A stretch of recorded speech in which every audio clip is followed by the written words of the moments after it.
What's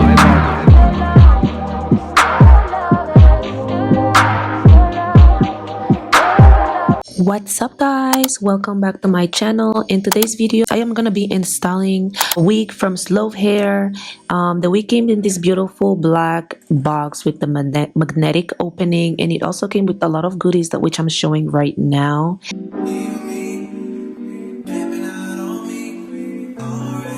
This is the hair I am going to be installing today. It's an undetectable Swiss HD lace frontal curly wig. Came in a 13x4 lace front, HD lace frontal in 26 inches. It's very curly. It has 200% density, which is a really thick for curly hair, and you guys are gonna see how thick this hair is gonna look in my head. So the first step I'm gonna do is, of course, start with some foundation to tint the lace. This is a very important step. You have to make sure the lace matches with your skin colors. Because I'm using liquid foundation, I also went ahead and I dried it with my blow dryer a little bit before putting it in my head. The next step, of course, is gonna be to start with the installation. I like to start by cutting off the extra lace on the sides so the wig can fit perfectly around my ears and the perimeters of my hair, and it can be all comfortable. This wig fits perfectly, so I didn't have to like really cut extra hair, and all I had to just cut is the extra lace that comes on the sides. But sometimes you might have to cut some of the hair out in order to make sure it fits around your hair. So for this wig, I did bleach the knots and I plucked the wig a little bit before the installation, as you guys can see, and I divided the hair in 3 sections so it's easier for me to go ahead and install it. I removed some of the hair in the front because I over bleached it, and to be quite honest, I just didn't have the energy to start fixing the over bleach, so I just decided to cut that part. Told me about all your insecurities for what? Drag me like 2 hours to your family's house for what?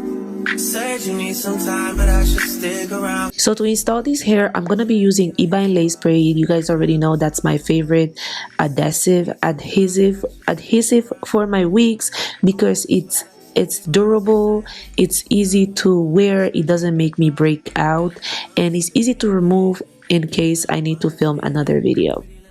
I like to do about 3 coats or 4 coats of the ebine lace spray, and I do dry it between layers. I use my blow dryer, but I have the air in a cold setting, and I like to start with the middle section because it helps center the wig in the right place.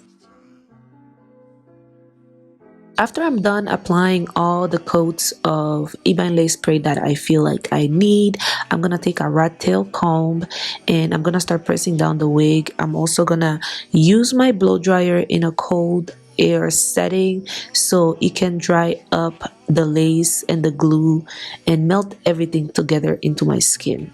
And then I'm going to just go ahead and repeat the same steps in both sides of my head. Why is this so for me? Oh yeah, just say alright. Oh yeah. You wanna get with me, stop it.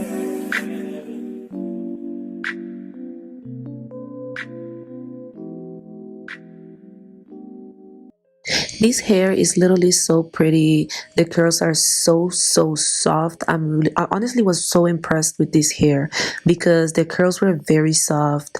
The lace melted pretty quick and pretty easily. I didn't really have to do much but the regular schmegular. But like I was saying, the hair is super thick. Like when you think about 200% density in a curly wig, that's insanely thick. The hair was super thick. It did not disappoint at all. And I was really excited to try this on, although I looked pretty serious on the video, but that's my normal face. I'm jumping and I'm excited on the inside, which is the important part. Solo.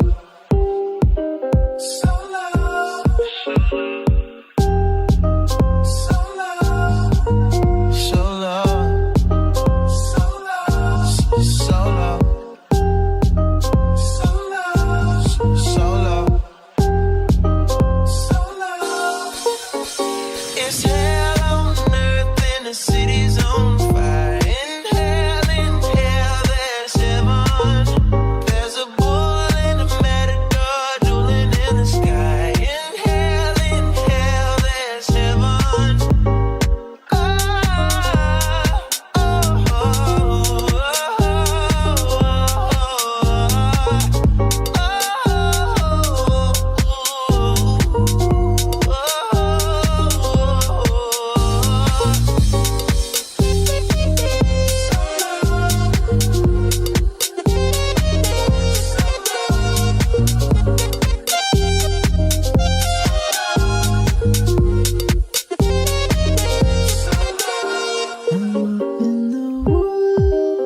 So now that I'm done gluing the wig, I'm gonna make sure everything is completely dry, and I'm also gonna go ahead and start cutting the lace. Like I mentioned in a few other videos already, I like to cut the lace before putting the elastic band because I feel like that's how I get less lifting.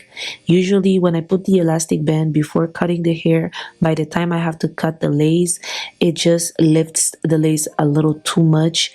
But by cutting the lace beforehand, I ensure that I get minimal lifting, and whatever lifting I get after that, it gets pressed down with the elastic band. The next step, of course, is to press down the wig.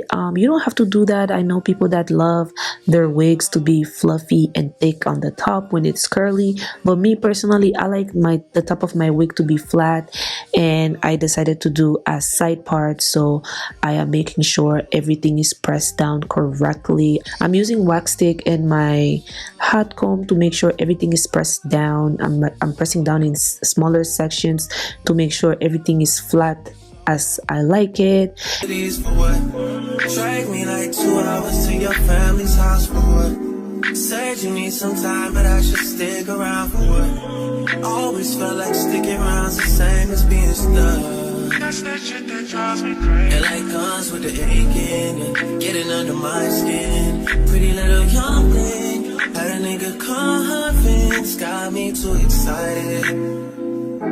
Yeah. You play me.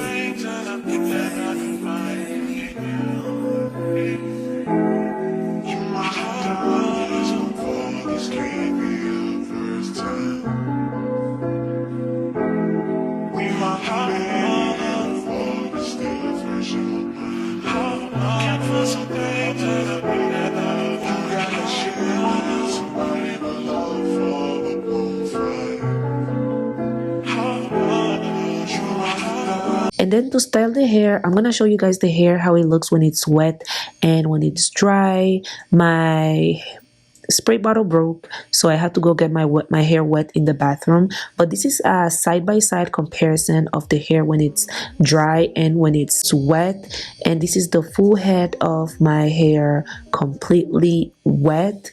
This is so beautiful. Even when it was wet, it was still full of volume.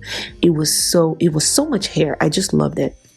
The curls are very beautiful. I did use a little bit of conditioner, not too much though, leave-in conditioner. It's just so beautiful and defined. And yeah guys, this is everything for this video. I really hope you guys enjoyed this tutorial. I have all the details, all the links and information on the description box for those interested in this beautiful unit. I will see you guys on my next video. Muchísimos besitos.